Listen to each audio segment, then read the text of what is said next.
ఒంటరిగా తిరుగాడు లేడినొక మనిషి చూసినాడు, చెంతకు చేరదీసినాడు.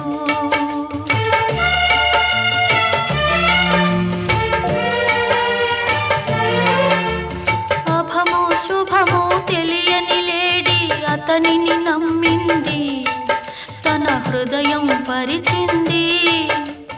ఆ తరు